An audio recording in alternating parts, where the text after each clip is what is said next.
pessoal, paz do Senhor. Estamos iniciando mais um programa Falar Cristão, um programa com assuntos para edificar a sua vida. No programa de hoje vamos dar continuidade à nossa série sobre a história da igreja, hoje com o segundo episódio. Temos o privilégio de ter aqui conosco um presbítero e também professor do IBADEB, Daniel Derek. Amém. Daniel, muito obrigado por mais uma vez aceitar esse convite e estar aqui conosco. Eu que agradeço. Compartilhando seus conhecimentos e seu dom, que é o dom também de ensinar. Creio que tem muitos outros, mas hoje estamos aqui com o dom de ensinar. Hoje nós vamos falar sobre a era sombria da igreja, que foi quando começou as perseguições à igreja. Daniel, vamos então às perguntas. De acordo com os relatos bíblicos e históricos, a igreja sofreu grandes perseguições ao longo de sua história. Até hoje existem perseguições, enfim. Sim. Mesmo em lugares como o Brasil, que não tem perseguições físicas, tem perseguições institucionais, né? Exato. Mas em relação à história da igreja, quando se iniciaram as perseguições? E como elas foram? De ordem interna ou externa? Primeiramente, eu quero saudar a todos com a paz do Senhor. Agradecer, Sara, pelo convite mais uma vez. Para mim é um prazer estar aqui. Eu sou assinante do canal, sou inscrito no canal, ADEB Riacho Fundo. Eu tenho acompanhado o programa Falar Cristão já há algum tempo, então para mim é uma honra ter vindo e poder retornar a esse programa tão estimado por nós. Agora, respondendo sua pergunta, Sara, sobre as perseguições da igreja, quando elas surgiram, se elas eram de ordem interna ou externa. Primeiro, essas perseguições elas surgiram já no início do cristianismo, né? A igreja, nós precisamos entender que a igreja ela começou com 12 pessoas. Era Jesus e mais 12 discípulos. Essa é a primeira igreja, é ali onde surge a igreja. E já ali, na primeira igreja, surgem as primeiras perseguições. E quem eram os primeiros perseguidores da igreja? Eram os judeus, eram os partidos judaicos, os fariseus, os saduceus, os zelotes. Eram partidos judaicos que perseguiam o cristianismo. Por quê? Porque eles enxergavam o cristianismo como uma seita religiosa. Então, por enxergar o cristianismo como uma seita, eles achavam que o cristianismo era uma seita judaica. Não tinha-se essa ideia de cristianismo, mas eles entendiam que era uma seita judaica, eles rejeitavam o cristianismo e por isso perseguiam. E essa perseguição, ela foi tão forte, ela foi se asseverando tanto, que levou até a morte de Jesus. É claro que nós sabemos que a morte de Jesus ela era necessária e era fundamental para a nossa salvação. Era bíblico, já tinha sido profetizado, mas as perseguições contribuíram para a morte de Jesus. Então, essas primeiras perseguições, elas eram de ordem externa. Elas não eram de dentro do cristianismo propriamente dito. Eram os judeus que não faziam parte do movimento cristão que perseguiam o movimento cristão. Até porque estava iniciando ainda, né? Exato. A igreja em si, então Sim. ainda tinha o primeiro amor, da comunhão. Nós estamos falando aí ainda dos primeiros 30 anos do primeiro século. Ainda estava muito inicial, o cristianismo estava engatinhando, ainda como você falou, estava no primeiro amor. Então, internamente ainda não havia essa perseguição. Considerando que nós tínhamos perseguições, né? Não nessa época, mas também tínhamos internas e externas, né? Da igreja. Agora, falando das perseguições internas, quais foram os motivos que levaram às perseguições internas e quais os motivos que levaram às perseguições externas? As perseguições internas, elas vão começar devido a diferentes modos de se interpretar os escritos apostólicos e diferentes modos de se enxergar o cristianismo.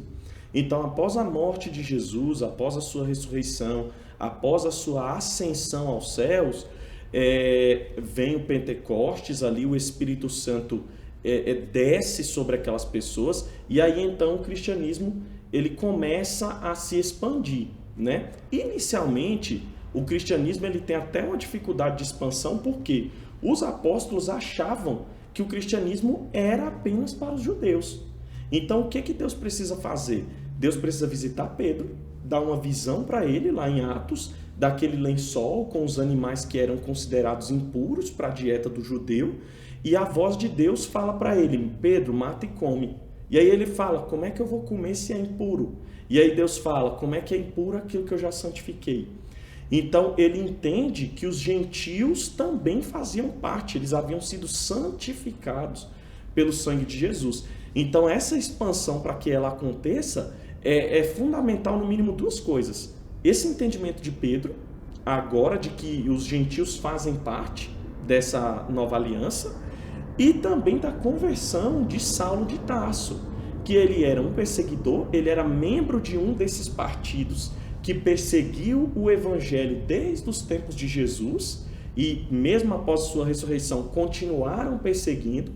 Paulo era um fariseu, bem considerado dentro do partido farisaico, e ele perseguia, inclusive, participando, consentindo na morte de alguns cristãos, né? Inclusive a morte do primeiro mártir, que é Estevão, teve a presença de Saulo de Tarso, que é Paulo, né?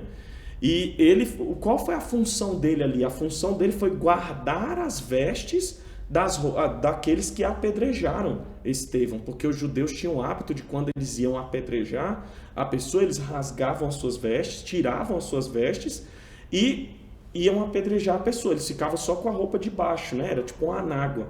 E eles iam apedrejar aquela pessoa. Então ele ficou como guardião das vestes das pessoas para que eles apedrejassem Estevão. Então Jesus tem um encontro com ele na estrada de Damasco, quando ele estava indo com cartas autorizando ele a matar, exterminar os cristãos. Jesus se encontra com ele, ele se converte. E ele tem uma visão que o evangelho não era só para os judeus, mas era para o mundo todo. E essa visão desses dois homens, que Deus dá a esses dois apóstolos, é fundamental para essa expansão, para esse crescimento do evangelho. E com esse crescimento surgem as diferentes visões de interpretação da Bíblia. Então nós precisamos entender que os cristãos aqui do primeiro século, eles não viam os escritos dos apóstolos como Bíblia, e nem os apóstolos viam o que estava escrevendo como Bíblia. Os escritos de Pedro, os escritos de Paulo, os escritos de João, de Judas, de Tiago, eles, quando escreviam, não viam aquilo como o Novo Testamento, como a gente enxerga hoje. Mas eles viam como textos, cartas, que serviam para ensino daquelas igrejas, daquele povo. Então, o que acontece? Muitas igrejas estavam interpretando esses ensinos de maneira errada, equivocada, ou até estavam se deixando levar por ensinos de outras pessoas. Então, a primeira perseguição que vai acontecer de ordem interna é por conta desses ensinos variados, que eram trazidos doutrinas que iam contra os princípios da palavra de Deus. Tanto que a primeira doutrina que eles vão se defrontar era a doutrina dos judaizantes. Paulo ele vai combater essa doutrina em 2 aos Coríntios, mais claramente, ele vai combater quem eram os judaizantes. Eram judeus que se diziam convertidos, entravam na igreja, mas quando eles entravam na igreja, o que eles faziam? Eles queriam judaizar aqueles que não eram judeus. Ou seja, eles teriam que circuncidar, eles teriam que guardar o sábado, eles teriam que fazer a dieta alimentar do judeu. Ou seja, eles colocavam uma série de julgo sobre o gentio que não deveria ser colocado. Então, Paulo vai combater esse ensino. E aí é onde começam os primeiros confrontos, as primeiras perseguições. A segunda perseguição que vai ocorrer são perseguições de pessoas que entendiam o evangelho de uma maneira completamente equivocada. Quem são esses? São aqueles que entendiam que Jesus não tinha vindo na terra, que Jesus, primeiro, não era filho de Deus, não era Deus, ele era uma pessoa criada, e por isso, por ser uma criação, ele não era Deus. E essas pessoas, elas pregavam que a nossa matéria, ela é má. Nós somos constituídos de uma matéria má e por isso Jesus não poderia ser santo sendo feito na nossa matéria. Essas pessoas são os gnósticos. E daí surge o ensino do gnosticismo, que vai trazer a ideia de que Jesus não é Deus, enfim. Então, essa é uma outra divisão e vai gerar um outro tipo de perseguição interna dentro da igreja. Então, é para isso que os escritos apostólicos eles vão servir. Eles vão servir para combater, para orientar, para exortar e para consolar essas igrejas. Então, para isso os apóstolos escrevem, trazendo toda uma orientação e combate contra esses falsos ensinos. Ainda, Daniel, sobre as perseguições externas, né? Uhum. A história mostra que houve grande perseguição por parte do Império Romano à igreja, né? Como a gente vai ver até em filmes, várias coisas, né? De que forma essas perseguições ocorriam e ainda quais foram os principais imperadores que perseguiram a igreja nos primeiros 4 séculos de existência da igreja? Sim, essa sua pergunta é fundamental, Sara, porque foram alguns imperadores romanos, né, que perseguiram a igreja com muita avidez e com muita veemência. O imperador do tempo de Jesus, o imperador Cláudio, para ele a igreja não causava qualquer tipo de problema, né? Então, mesmo depois da morte, da ressurreição de Jesus, e quando os seguidores de Jesus começam ali a crescer, esse imperador não vê a igreja, os cristãos, como uma ameaça. Para ele, a igreja não era uma ameaça. A partir de Nero, vai se iniciar a perseguição. Nero ele vai chegar ao poder no ano 54 do primeiro século e ele vai perseguir a igreja. Cada um dos imperadores que perseguiram a igreja, eles vão ter um estopim para a sua perseguição. A perseguição deles não tinha como fator motivador a mesma coisa. Cada um deles vai ter um fator motivador diferente. Qual foi o fator motivador de Nero? Primeiro, antes de eu falar desse fator motivador, a gente precisa entender quem é Nero. Nero ele foi um imperador que inicialmente no seu governo, as propostas de governo de Nero pareciam ser boas. Ele tinha uma ideia reformista para a época. Ou seja, aparentemente, inicialmente, ele parecia um homem à frente do seu tempo. Porém, com o passar dos anos, foi se notando que isso era só promessa. De fato, ele era alguém muito diferente. Ele era um megalomaníaco, ele amava o poder e ele era extremamente receoso a qualquer tipo de oposição a ele mesmo. Então, qualquer pessoa que se opunha a Nero, cristã, não cristã, judeu, grego, romano, qualquer pessoa vivente no império, se opusesse à ideia dele, ele mandava matar. Então, Nero matou muita gente, e tanto que nos seus primeiros 5 anos já de reinado, ele já passou a ser odiado por muita gente. Mas o que aconteceu? Depois de 10 anos do reinado de Nero, no ano 64 depois de Cristo, houve um incêndio muito grande em Roma. E aí, algumas pessoas vão dizer, né, vão atribuir a Nero o fato do incêndio, vão dizer que Nero tocou fogo em Roma. Talvez você já deva ter ouvido isso, quem está em casa talvez já tenha ouvido essa história, mas não há nenhum registro histórico que ateste, que comprove que foi Nero que colocou fogo em Roma. O fato é que as pessoas atribuíam isso a ele por conta da sua própria crueldade, de matar pessoas simplesmente pelo fato de se opor a ele. Mas a verdade e a história vai dizer que aquela parte de Roma que pegou fogo por falta de manutenção. Não havia manutenção, estava jogada. E por conta de estar jogada há muito tempo, aquela estrutura colapsou, pegou fogo. E foi um incêndio que durou muito tempo. Ele durou 9 noites e 8 dias.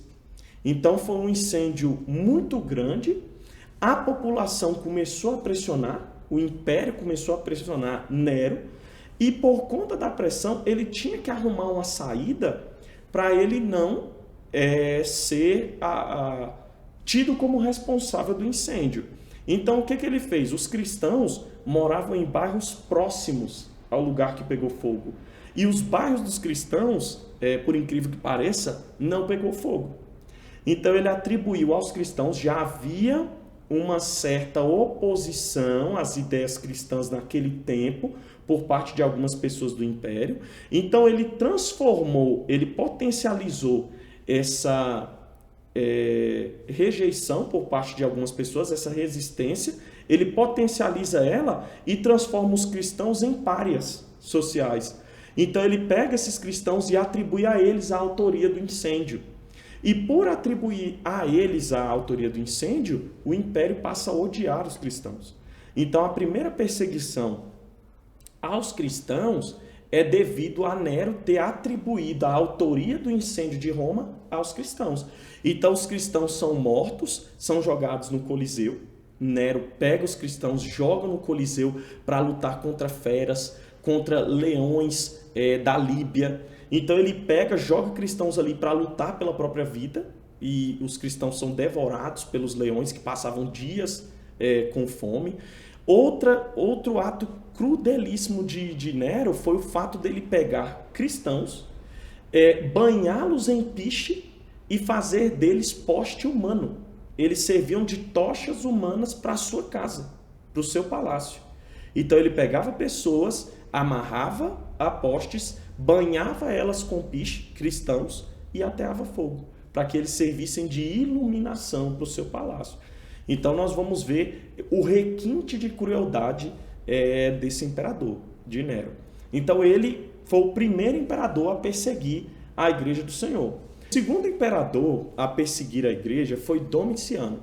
Ele foi o sucessor de Nero, mas a perseguição de Domiciano, ela em nível de intensidade, ela é menor do que a de Nero, mas o que acontece? Domiciano, qual é o fator motivador da perseguição de Domiciano? Em Nero foi o fato dele atribuir aos cristãos a autoria do incêndio de Roma.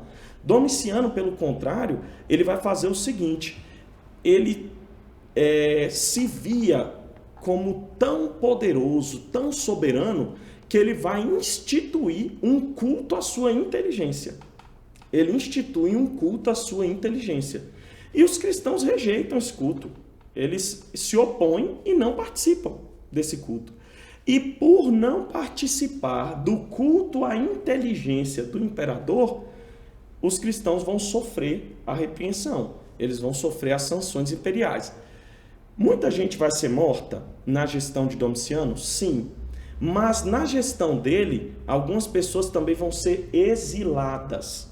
Então, a vara de correção de Domiciano, ela não é tão severa quanto a de Nero.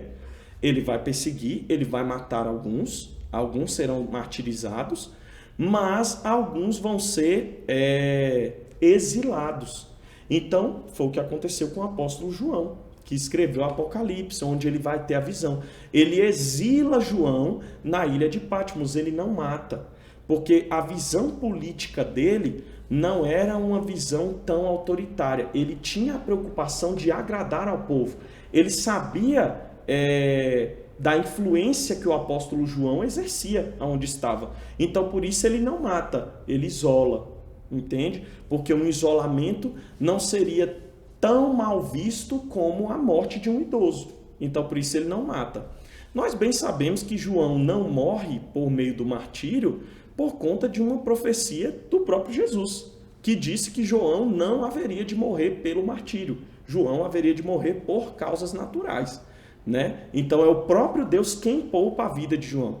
Mas essa é a política de Domiciano. Ele tem um olhar diferente. Ele vai tirar a vida de alguns, sim, mas ele também vai exilar, ele vai excluir outras pessoas, certo?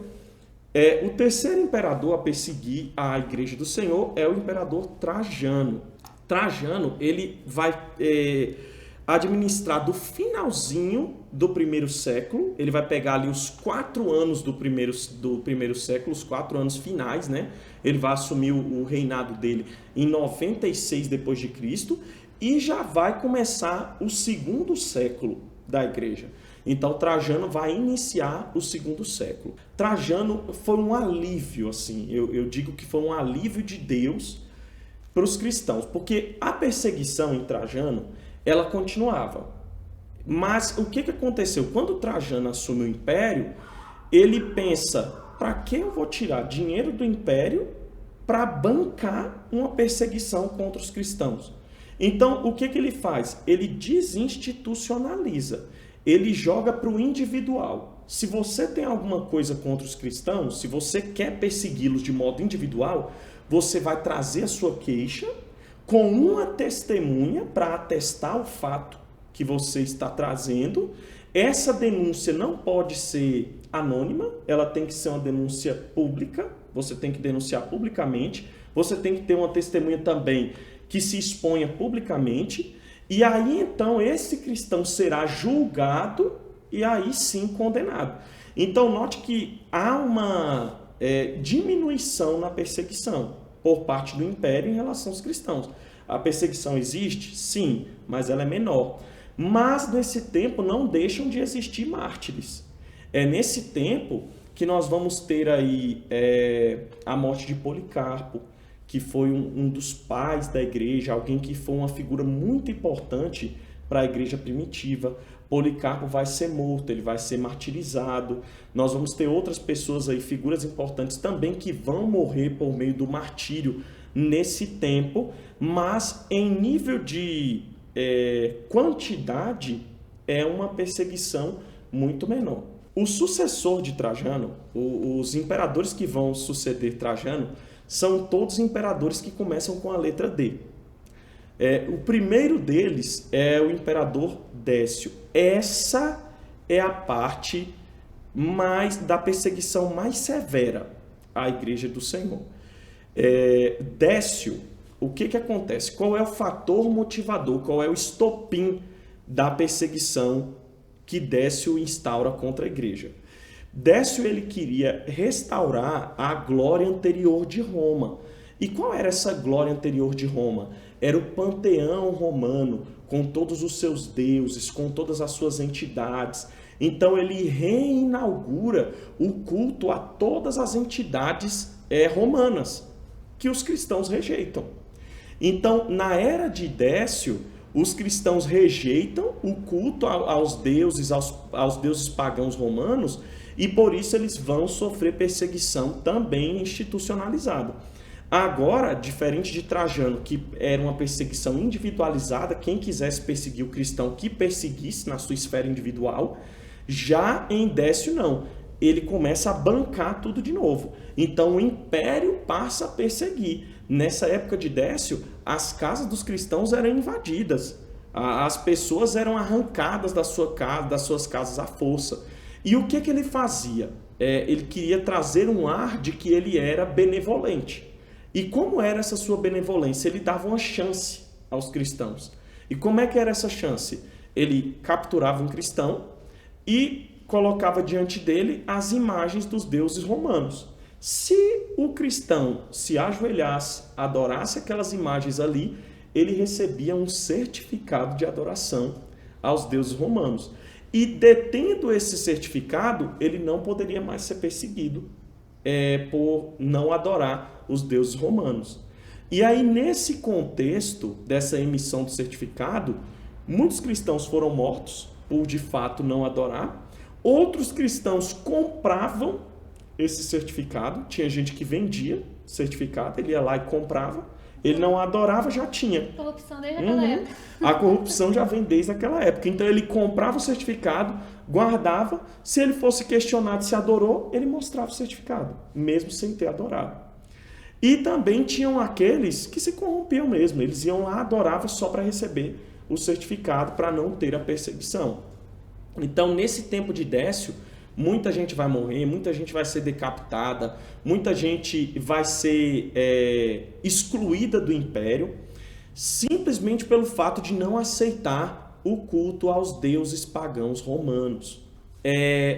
Décio e o imperador que vai suceder ele, eles vão dar início ao terceiro século. Décio vai pegar o final do segundo século com a metade do primeiro século, e o imperador que vai sucedê-lo, ele vai pegar a metade do segundo século até o final. Tem que repetir, terceiro século, o segundo já foi. Vamos lá, hoje estou ruim. Então, Décio, ele vai pegar o final do 2º século até a metade do 3º século, e o imperador que vai sucedê-lo, ele vai pegar a metade desse 3º século até o final deste século. E quem é o imperador que sucede Décio? É um imperador chamado Diocleciano. Diocleciano, ele passa a perseguir a igreja. Qual é o fator motivador? Eu estou sempre falando aqui a respeito de que essas perseguições, elas não tinham a mesma ordem. Cada uma delas vai ter uma motivação diferente para que acontecesse. Então, a motivação de Diocleciano, a primeira motivação dele, era o seguinte: os cristãos na sua época não queriam se alistar no exército, porque eles entendiam que, se alistando ao serviço militar, eles poderiam, talvez em uma situação de guerra, ter que tirar a vida de alguém. Então eles não queriam tirar a vida de ninguém, porque eles entendiam que estariam quebrando o mandamento que diz que não se deve matar. Então, nesse sentido, esses primeiros cristãos, ali do 3º século, eles não aceitam entrar no exército. E aí surge uma grande perseguição em relação aos cristãos por não querer fazer parte do serviço militar. E o Império Romano daquela época estava enfraquecido. Os bárbaros estavam investindo constantemente contra o Império, querendo dominar a parte oriental do Império. Então, o que ele vai fazer? Qual é a estratégia dele? Ele vai perseguir os cristãos. E como ele vai resolver o conflito político do seu tempo? Ele vai dividir o Império Romano em uma tetrarquia, ou seja, 4 imperadores, ele sendo soberano, governando uma parte, e outros 3 governando outras 3 partes do Império. Para quê? Dividindo o poder, ficar mais fácil de proteger determinadas regiões. Ele descentraliza o poder. Mas essa perseguição contra os cristãos e a morte de muitos cristãos em decorrência dessa perseguição faz com que muitos cristãos aceitem ir para o serviço militar. Porque naquela época o serviço militar não era como é hoje. Hoje nós vivemos uma situação de paz. Hoje o nosso país, por exemplo, citando a nossa realidade, não está em guerra e nem em conflito com nenhum país. Então aqueles que se alistam ao serviço militar, quase que impossível deles enfrentarem uma situação de guerra, e assim, mesmo na estrito desenvolvimento da sua profissão, eles não vão incorrer na situação de ter que tirar a vida de alguém. Então, naquele tempo, era uma outra situação. O Império estava em guerra. Então, os cristãos aceitam, e aqueles que não queriam ser perseguidos, aqueles que não queriam morrer, eles aceitam se alistar ao exército de Diocleciano. Eles entram no exército. Quando eles entram no exército, vem um outro estopim para a perseguição de Diocleciano. Quando os poucos cristãos que aceitam se alistar ao exército, eles lá entram, no exército havia um culto, que eles cultuavam as entidades, mais uma vez, aos deuses romanos, para que eles fossem abençoados na guerra. E em um desses cultos, quando eles foram cultuar, os cristãos não aceitam participar do culto. E aí, os poucos soldados cristãos que aderem à causa, ele mata. Então, ele persegue aqueles que também se alistaram no seu exército. Então, isso começa a enfraquecer o império, o poder de Diocleciano. E aí é onde vai surgir o novo imperador. O novo imperador, ele passa a governar ele era governante de uma dessas tetrarquias, né? Que era Constantino, né? E Constantino, governador de uma dessas tetrarquias, ele tem a ideia de que ele não quer governar só uma parte e sendo submisso a um imperador soberano. Não. A ideia dele é unificar o império.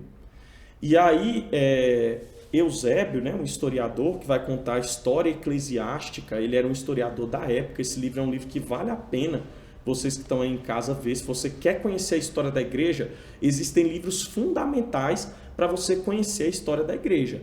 Tá? Nós vamos ver esse livro do Eusébio, é um livro fundamental. Os Mártires do Coliseu também é um livro fundamental da sua leitura, para que você entenda esses primeiros séculos da igreja. Então, Eusébio, que vai contar a história eclesiástica, esse é o nome do livro dele, ele vai dizer o seguinte, que Constantino, ele tem um sonho, ele tem uma espécie de uma visão. E nessa visão dele, ele vê o símbolo do cristianismo na época. O cristianismo tinha um símbolo naquela época. Naquele tempo eles precisavam fazer culto escondido, então eles desenhavam esse símbolo de maneira discreta em alguns edifícios e só os cristãos conheciam esse símbolo. Eles sabiam que ali era um lugar de culto. Então, à noite, em um momento onde não havia a fiscalização imperial, eles se reuniam naquele lugar. Então, ele vê o símbolo cristão e uma voz fala com ele: sob este símbolo vencerás. Então, ele tem a ideia do seguinte: pegar todos os seus soldados da sua parte do império e desenhar nos seus escudos o símbolo do cristianismo. Então, Constantino, ele vai se converter ao cristianismo, né? A mãe de Constantino já era cristã, então o cristianismo não era estranho para ele. A mãe dele já era cristã, ele já conhecia alguns elementos do cristianismo. E vale ressaltar que o cristianismo, até a época de Constantino, era constituído 90-95% por gente pobre. Gente pobre, gente iletrada, gente com pouco conhecimento, eram essas pessoas que compunham o cristianismo, tá? Pessoas de trabalhos manuais, trabalhos braçais, até Constantino era esse público. Então, por isso, há grande perseguição imperial, porque as elites não queriam aceitar receber ordem ou orientação de pessoas que não tivessem o mesmo nível aquisitivo ou o mesmo nível social e acadêmico que eles possuíam. Então eles achavam o cristianismo como a religião da plebe, a religião da prole, do proletariado. Mas Constantino ele vai ter essa visão. Alguns historiadores eles vão colocar em xeque essa conversão de Constantino. Alguns vão dizer que ele não se converteu coisa nenhuma. Foi um fato político, porque Constantino era um político mesmo. Eusébio, no seu livro, ele vai retratar o fato de maneira muito imparcial. Então, ele não vai emitir juízo de valor se ele acreditava ou se ele não acreditava na conversão de Constantino. Mas fato é que, mesmo convertido, Constantino continuava sacrificando aos deuses pagãos dele. Então, ele era cristão em determinados dias da semana, mas também quando ele queria sacrificar os seus deuses pagãos, ele também sacrificava. E não havia quem o questionasse. Por quê? Porque como ele abraçou o cristianismo que foi rejeitado durante 300 anos antes dele, agora os cristãos abraçavam ele e aplaudiam tudo que ele falava. Por quê? Porque era alguém que os representava. Finalmente, o imperador, havia um imperador que olhava para os cristãos com um olhar mais terno, com um olhar mais humano. Então, Constantino desenha esse símbolo no escudo dos seus soldados, marcha para Roma e logra êxito. Ele passa a ser o imperador absoluto de Roma. Ele baixa o Edito de Milão, né? O decreto ali de Milão, que dizia que os cristãos poderiam prestar o seu culto, eles tinham liberdade de culto. Os cristãos poderiam cultuar. Então, a partir desse momento, a religião o cristianismo começa a se institucionalizar, começa a ser o cristianismo imperial.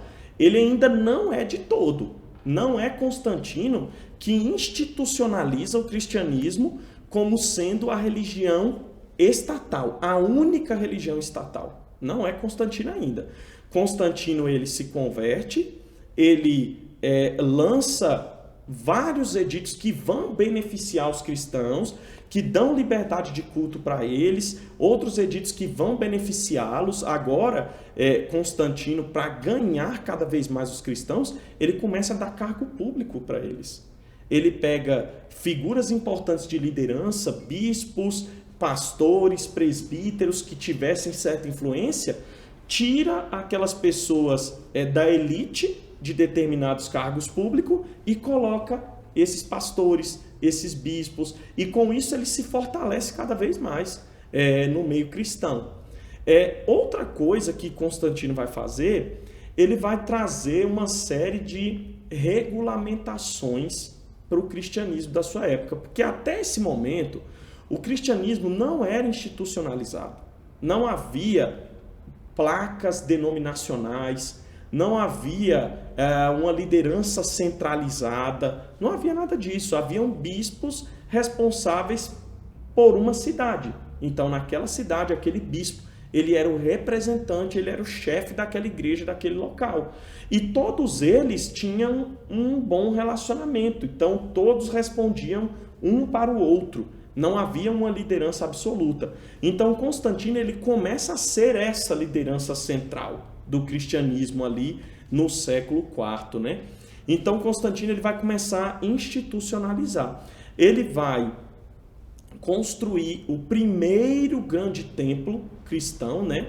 A Capela de São Pedro, não a que tem no Vaticano hoje, que essa já é da época da Reforma Protestante, mas a da sua época.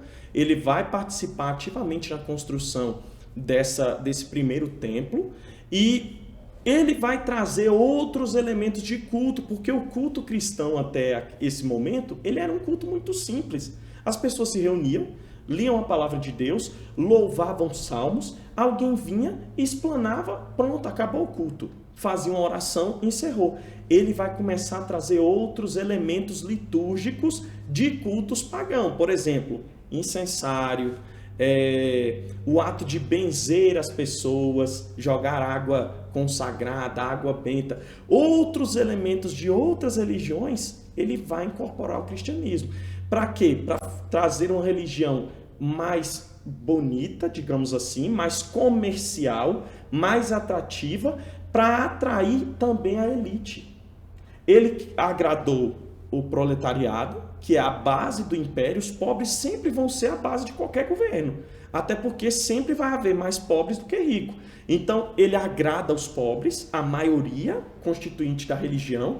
Ele pega lideranças pobres e agora coloca em posição de destaque para dar uma condição melhor para eles, mas ele também quer ganhar pessoas da nobreza, pessoas da elite. E para ganhar, o que ele precisa? Um templo bonito, porque eles não iam para qualquer lugar, não iam para a casa de pessoas, que era onde os cristãos se reuniam até o terceiro século. Eles não iam para os templos simples que os cristãos tinham na época, então tinha que ser algo luxuoso. Essa capela de São Pedro que ele vai construir, a igreja, era uma igreja maravilhosa, uma igreja muito bonita, ornamentada. Agora, os ministrantes do culto, os bispos, precisam ter roupas de gala para celebrar o culto, roupas sacerdotais, roupas muito bonitas, feitas com tecidos caros, tecido de púrpura, costuradas com linha de ouro. Para quê? Para agradar essas pessoas da elite. Vai ter agora incenso, vai ter agora água benta, vai ter agora coisas consagradas que essas pessoas poderiam comer e participar. Então, Constantino ele é alguém que, como político, foi um bom político porque ele conseguia agradar dois públicos. Ele conseguia agradar a elite, que tinha poder econômico, mas não tinha poder social, e ele consegue agradar o proletariado, que não tem poder econômico, mas tem poder social. Então, assim, ele detém as duas coisas em suas mãos. Na época de Constantino, ele começa a institucionalizar a religião, e ele vai institucionalizar os ritos, como eu falei, as vestes, os hábitos religiosos, e ele também começa a institucionalizar doutrinas religiosas. Então, como não havia uma liderança centralizada, toda e qualquer interpretação religiosa que se havia naquele tempo levava para o imperador. E ele decidia, ou os bispos que o cercavam diziam para ele, é isso mesmo. Não, não é. E aí, então, ele acreditava, ele concordava ou discordava. E se o imperador concordasse com uma teologia que fosse levada a ele, essa teologia virava norma. Então, daí começaram a surgir algumas teologias muito equivocadas, começaram a surgir algumas teologias que trouxeram problemas e começaram a trazer divisões para dentro da igreja. E é daí, então, que ele vai fazer o primeiro concílio, né? O concílio institucionalizado lá por Constantino. Só que esse concílio de Constantino, ele não é o primeiro concílio, assim, por assim dizer. Ele é o primeiro concílio onde ele consegue reunir todas as lideranças num único lugar. Mas antes de Constantino já havia acontecido um concílio por meio de cartas. Essas lideranças escreviam cartas onde eles desenvolveram um credo apostólico. O que os apóstolos defendiam? Que Jesus era Deus. E aí eles vão estabelecer doutrinas para que regessem todas as igrejas, ou seja, em cada congregação se falasse a mesma língua. Aqui no Riacho Fundo se falasse a mesma língua que fala em Taguatinga, na Ceilândia, em outras cidades. Então foi estabelecido esse primeiro concílio, que foi à distância, por meio de cartas, aonde ressaltaram o credo apostólico, aonde ressaltaram as crenças que eles tinham até naquele momento, a divindade de Jesus. E no concílio de Constantino, eles simplesmente reforçaram o que já havia sido estabelecido em um concílio anterior. Constantino se vê na necessidade de fazer esse concílio, não para normatizar nada, porque já estava tudo normatizado por meio das cartas. Eles simplesmente se encontram para debater e normatizar. Então, nessa época de Constantino, já não havia mais perseguição de ordem externa, mas haviam algumas perseguições de ordem interna. Havia algumas seitas no meio dos cristãos. Então, Constantino ele vai fazer algo que naquele tempo não se tinha noção. Esses bispos, muitos deles, a maioria deles era gente pobre, eles se conheciam por cartas. Então, Constantino vai promover uma viagem, aonde todo paga pelo império, aonde todos eles vão se reunir num só lugar. Então, eles vão se conhecer presencialmente agora. Então, para eles foi um ato de grande alegria, de grande prazer, todos eles se conhecer, se encontrar, e ali eles estabelecem os parâmetros de credo que havia até aquele tempo. É o primeiro concílio ali de Constantinopla, né? Que vale ressaltar, Constantinopla foi a capital do Império Romano no tempo de Constantino, porque Constantino assume Roma, ele assume o Império, a capital romana, mas quando ele assume, ele vê que Roma estava obsoleta para o tempo que eles estavam vivendo. Então ele constrói uma nova capital na parte oriental do Império, que era Constantinopla, que hoje é a atual Istambul, que a gente conhece. Uma cidade muito linda. Ele constrói e estabelece ali a base do seu império. E ali em Constantinopla acontece o primeiro concílio, onde são amarrados todos os parâmetros de credo, de doutrina, de culto até aquele tempo. Daniel, você até já citou, né? Um dos outros mártires que foi Policarpo, porque além de Estevão, que foi o primeiro mártir, a gente teve outros, né? Sim. Então, além de Policarpo, Estevão, quais outros a gente pode citar também? Nós temos, ali no segundo século, na época de grande perseguição ali, houve a morte de outros grandes líderes ali da igreja, pessoas importantes, que foi Justino, que era um dos grandes mestres da igreja naquele tempo, Inácio de Antioquia, que era uma figura muito importante para a igreja daquela cidade, Antioquia, que foi uma igreja que exerceu um papel fundamental. Foi a primeira igreja que acolheu o apóstolo Paulo, foi a igreja onde lançou, a partir dali, foram lançadas as primeiras viagens missionárias, né? Foi a primeira igreja a abrir as portas para o apóstolo Paulo, porque o apóstolo Paulo, no início da sua fé, ele era tido como um pária no meio dos cristãos, até porque ele perseguia os cristãos. Então, todos os cristãos olhavam para Paulo com um olhar de desconfiança. Então, essa cidade ela vai ter um papel fundamental por abraçar o apóstolo Paulo, ali depois da sua conversão, e lançá-lo na sua primeira viagem. Então, Inácio, ele era uma figura importante na liderança daquela igreja e ele foi martirizado devido à perseguição imperial ali no século II, ainda no século II. Justino também foi um outro mártir da igreja. A gente poderia citar diversos mártires aqui no livro Mártires nos Coliseus. Vão citar mártires, inclusive, pessoas que elas não vão ter um papel assim fundamental no desenvolvimento da história. Por exemplo, pessoas que não contribuíram para o desenvolvimento da igreja, que não foram grandes missionários, mas foram pessoas que preservaram a sua fé. Há relatos ali de pessoas, tem relatos ali também de histórias que não tem nem o nome da pessoa. Cita somente a história de tão desconhecida que era a pessoa. Cita a história, cita o fato, mas não cita nenhum nome. Então, eu indico a leitura para quem está nos assistindo. É um livro muito bom, publicado aí pela CPAD. Eu acredito que ele gira em torno da faixa de R$30 a R$35. Uma leitura muito boa. Daniel, considerando o lado espiritual, né? A gente pode dizer que essas perseguições contribuíram para o avanço e crescimento da igreja? Com certeza, Sara.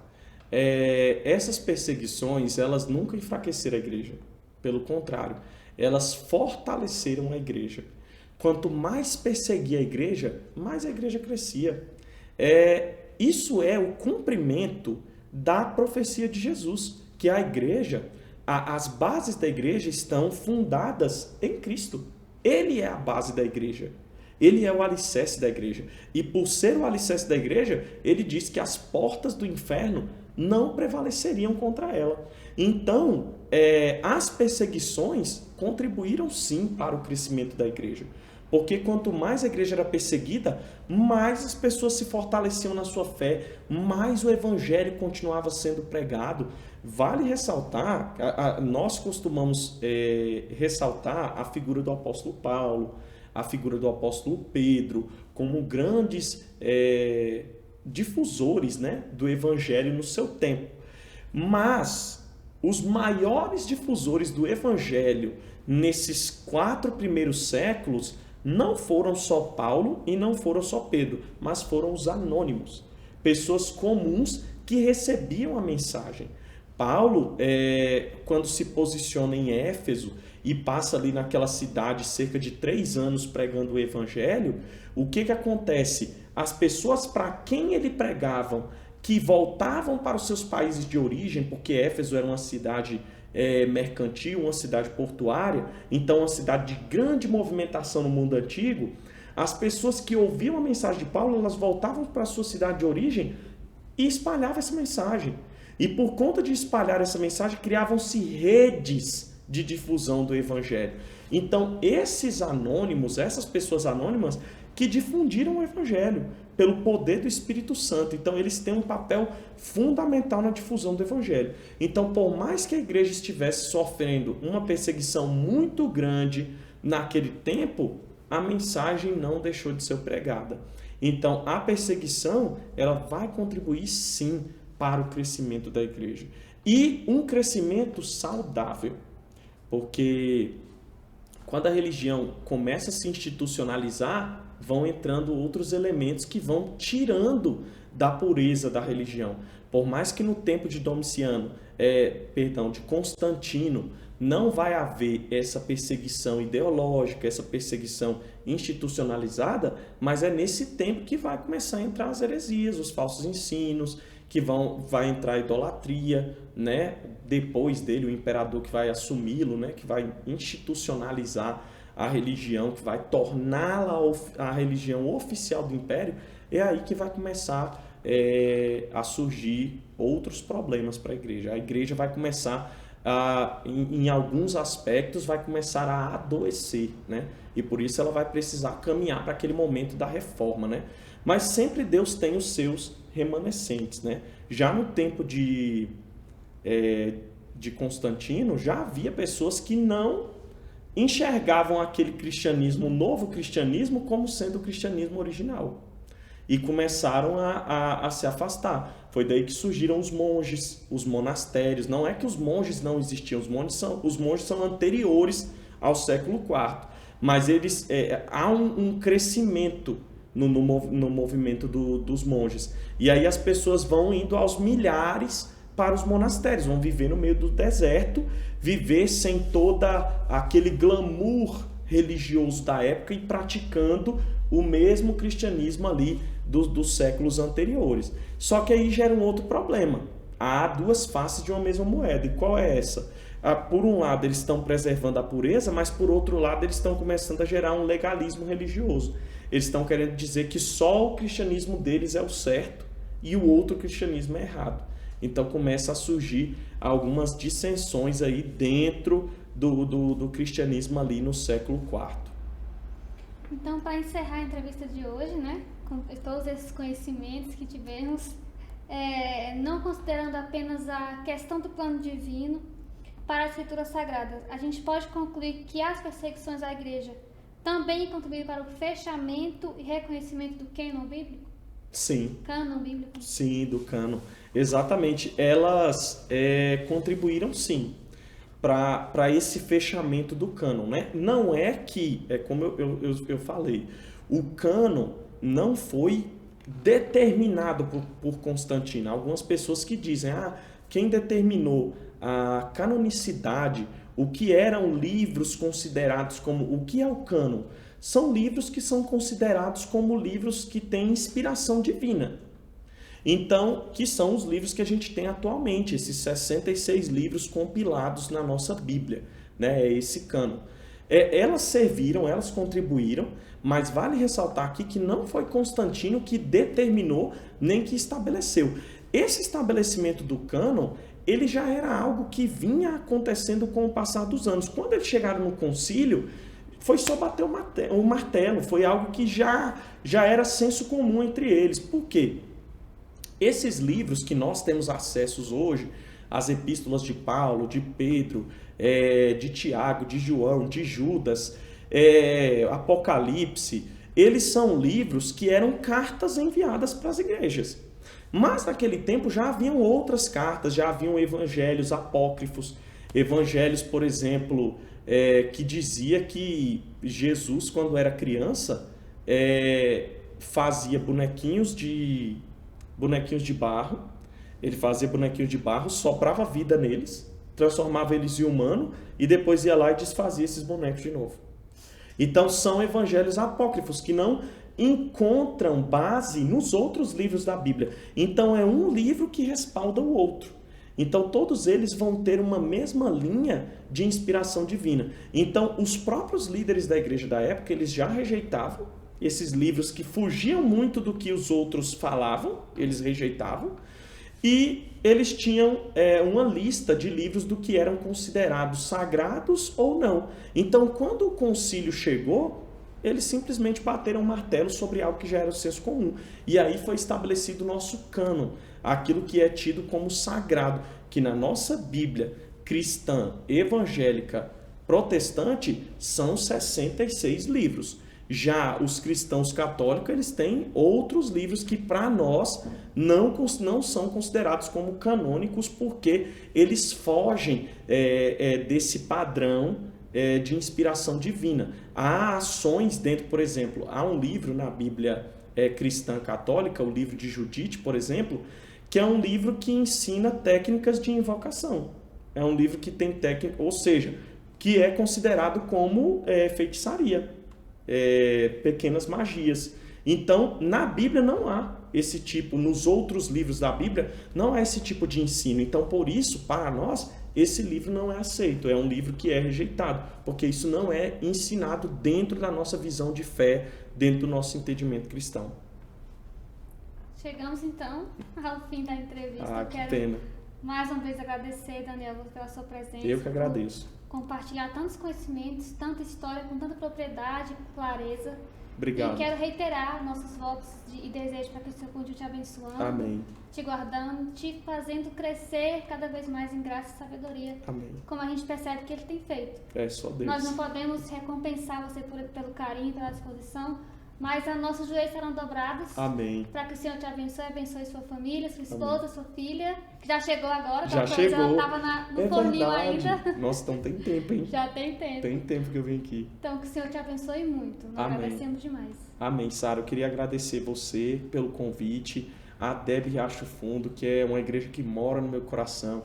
Pastor Wilson Donizete foi meu pastor ali na Samambaia, é um pastor querido. Eu costumo dizer que é um pastor, né? É alguém que leva o pastorado com afeto. Então eu tenho um carinho muito grande por vocês, por esse trabalho, e fico lisonjeado de poder ser convidado para cá. E sempre que quiser me convidar, estarei à disposição. Vou vir com todo prazer para cá. Nós vamos chamar mais, gente. Vamos chamar muitas vezes ainda. Amém. Obrigado. Conte comigo. Amém. Pessoal, então estamos chegando ao fim de mais um programa Falar Cristão. Continue acompanhando essa série maravilhosa para conhecermos um pouco da história da igreja que nós participamos. Temos mais 2 episódios pela frente. Continue conosco, que o Senhor te abençoe e até a próxima. E não se esqueça, se você está assistindo a gente não é inscrito no canal, se inscreva, ative o sininho, compartilhe, curte, para que venha abençoar nossas vidas, nosso canal e também a sua vida e de outras pessoas. Deus abençoe.